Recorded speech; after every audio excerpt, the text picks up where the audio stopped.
നിങ്ങളുടെ ഇഷ്ട പരമ്പരകൾ എക്സ്ക്ലൂസീവായി സൺ നെക്സ്റ്റ് ആപ്പിലൂടെ തികച്ചും ഫ്രീ ആയി ഇപ്പോഴേ ആപ്പ് ഡൗൺലോഡ് ചെയ്യൂ.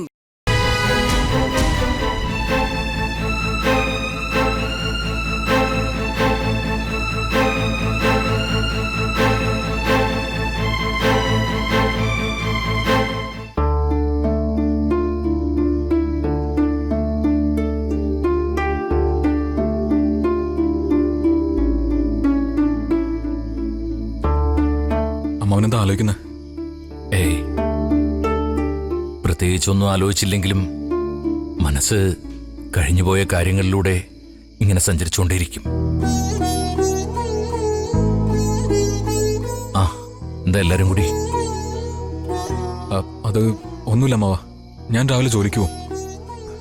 കുറച്ചു ദിവസം അതിൽ മാറി നിൽക്കുന്നു. എന്നെ വിശ്വസിച്ചാ സച്ചി സാർ ഫിനാൻസ് കമ്പനി വീണ്ടും വിപുലമാക്കിയത്.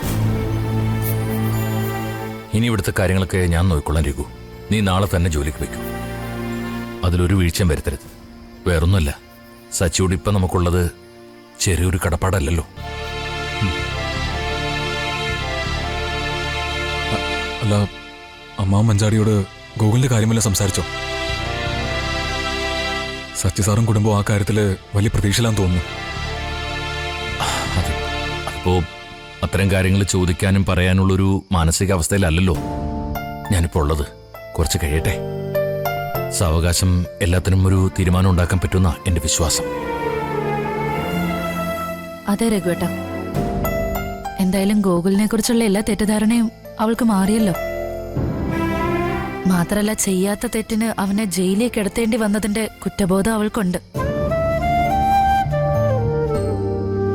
മഞ്ചാടിക്ക് ഗോകുലിനോടും ആ ഫാമിലിയോട് ഇഷ്ടമായി തുടങ്ങിയെന്ന് അവരെ ഹോസ്പിറ്റലിൽ നിർത്തി നമ്മളോട് പോയിക്കോളാൻ പറഞ്ഞപ്പോഴേ വ്യക്തമായില്ലേ? ഇനി അക്കാര്യത്തിൽ നമ്മളൊരു ധാരണ ഉണ്ടാക്കിയാൽ മാത്രം മതി. അങ്ങനൊരു തീരുമാനം എടുക്കാൻ ഒരുപാട് വൈകിക്കണ്ടെന്ന് അച്ഛാ എന്റെ അഭിപ്രായം.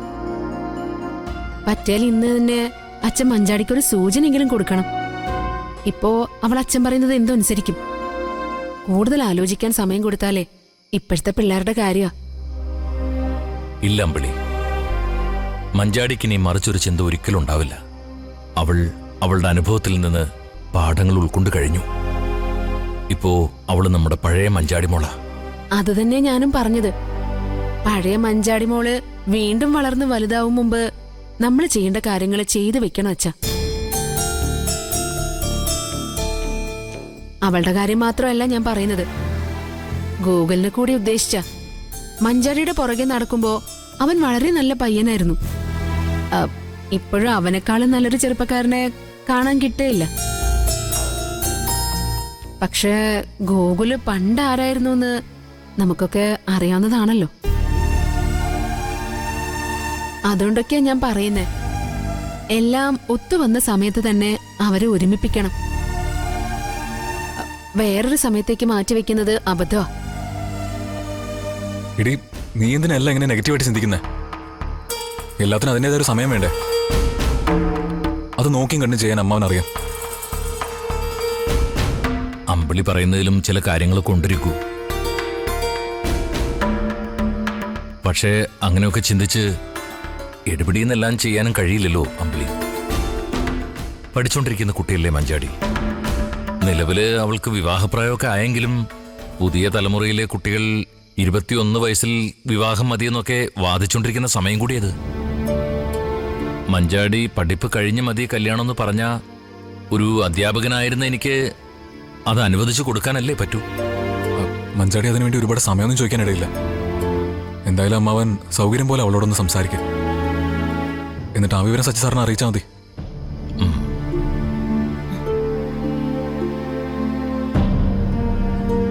ആ അമ്മാവ, പിന്നെ നമ്മുടെ വിജയൻ വേറൊരു കാര്യം കൂടി വിളിച്ചു പറഞ്ഞിരുന്നു.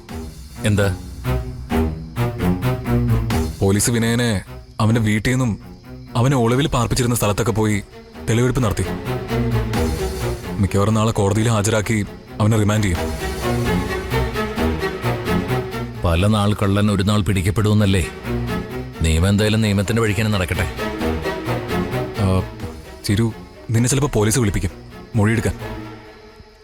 അപ്പം നീ എന്നെ വിളിച്ചാൽ മതി, ഞാനൂടി വരാം. അമ്മാവനെ അതിന് കൂടെ കൊണ്ടുപോകണ്ട. അയാൾക്കെതിരെ മൊഴി കൊടുക്കാൻ എന്റെ കൂടെ ആരും വരണ്ട രഘുവേട്ട. ഞാൻ മാത്രം മതി. അതാ എനിക്കെല്ലാം തുറന്നു പറയാൻ സൗകര്യം. ആ, ചീരു പറയുന്നത് എത്രയും വേഗം വിനയനുമായിട്ടുള്ള ബന്ധം നിയമപരമായിട്ട് ഒഴിവാക്കണമെന്നാ.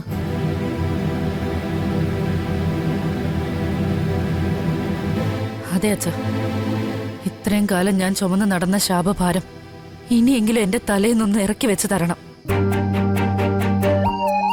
പറ്റിയോ? നാളെ തന്നെ ഒരു വക്കീലിനെ കണ്ട് അയാൾക്കെതിരെ ഡിവോഴ്സ് നോട്ടീസ് അയക്കാൻ അച്ഛൻ എന്നെ സഹായിക്കണം. അതിനെന്തിനാ അച്ഛൻ? വക്കീലിനെ കാണാൻ ഞങ്ങൾ ആരെങ്കിലും കൂടെ വന്ന പോലെ ചിരു. മക്കളെല്ലാം കുടുംബമായിട്ട് ജീവിച്ചു കാണാൻ ആഗ്രഹമുള്ള അച്ഛന് ഒരു ബന്ധം വേർപെടുത്തുന്നതിന് കൂട്ടു നിൽക്കാൻ വിഷമം കാണില്ലേ ചീരു? ഇല്ല അമ്പിളി, എനിക്കൊരു വിഷമമില്ല.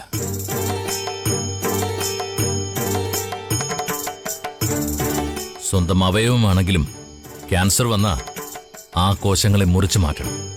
ഇല്ലെങ്കിൽ ആ വിഷവിത്ത് നമ്മളെ മുഴുവനായും കാർന്നു തിന്ന് തീർക്കും.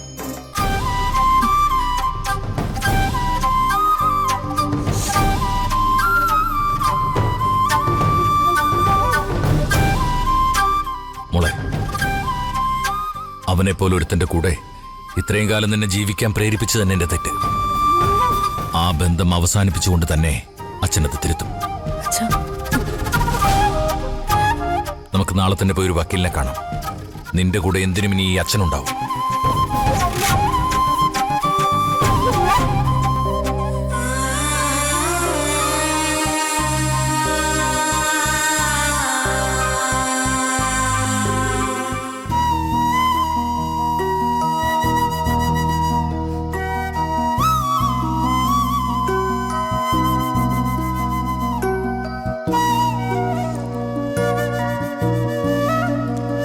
മോളെ, മരുന്ന് കഴിക്കണ്ടേ?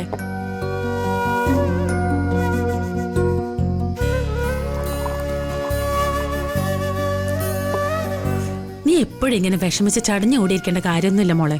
കഴിഞ്ഞതൊക്കെ കഴിഞ്ഞു. ഇനി അതൊക്കെ മനസ്സിന്ന് കളഞ്ഞ് സന്തോഷത്തോടെ മുന്നോട്ട് പോകണം, കേട്ടോ?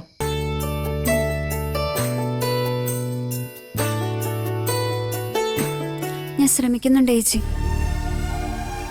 പക്ഷെ ഞാൻ കാരണം നമ്മുടെ അച്ഛനും നിങ്ങൾക്കൊക്കെ ഉണ്ടായ നാണക്കേടും വിഷമം ഓർക്കുമ്പോ സ്വയം തകർന്നു പോവാ. എന്തിന്? നീ കഴിഞ്ഞതൊക്കെ ഓർത്ത് വേദനിക്കുന്നതാ ഞങ്ങളെ വേദനിപ്പിക്കുന്നത്. ഞങ്ങൾക്ക് വേണ്ടത് ഞങ്ങളുടെ പഴയ മഞ്ചാടിയ. അറിയാം ചേച്ചി. അതൊക്കെ പോട്ടെ. ഇനി എന്താ മോളുടെ പ്ലാൻ? കോളേജിലൊക്കെ പോണ്ടേ? ഇപ്പൊ തന്നെ കുറെ ക്ലാസ്സൊക്കെ മിസ്സായില്ലേ? ഞാൻ അതിനെക്കുറിച്ചൊന്നും ആലോചിക്കുന്നില്ല. ടൗണിൽ പോയി കോളേജിൽ ചേരണം എന്നുള്ളത് എന്റെ ആഗ്രഹമായിരുന്നല്ലോ. എന്നിട്ട് അവിടെയുള്ള ശരിയും തെറ്റും കണ്ടെത്താനോ മനസ്സിലാക്കാനോ എനിക്ക് സാധിച്ചില്ല. എന്റെ അച്ഛന്റെ പുണ്യം കൊണ്ട് മാത്രം ഞാൻ വലിയൊരു അപകടത്തിൽ നിന്ന് രക്ഷപ്പെട്ടത്. ഇനി എനിക്ക് ആ ഭാഗ്യപരീക്ഷണത്തിനുള്ള ധൈര്യമില്ല. ഇങ്ങനെ തളരേണ്ട കാര്യം എന്താ മോളെ? നീ അനന്തമാഷിന്റെ മോള. ആരുടെ മുന്നിൽ തോറ്റു കൊടുക്കേണ്ട കാര്യം നിനക്കില്ല. നിനക്കൊപ്പം ഞങ്ങൾ എല്ലാവരും ഉണ്ട്. എന്ത് തീരുമാനം വേണേലും എടുത്തു. പക്ഷെ ഇനി ജീവിതത്തിലെ സുഹൃത്തുക്കളെ തിരഞ്ഞെടുക്കുമ്പോ നന്നായി ഒന്ന് ആലോചിക്കണം. എനിക്ക് മനസ്സിലായി ചേച്ചി. ഞാൻ ആളുകളെ തിരിച്ചറിയുന്നതിൽ ഒരുപാട് തെറ്റിപ്പോയി. ഇനി അങ്ങനെ ഉണ്ടാവില്ല.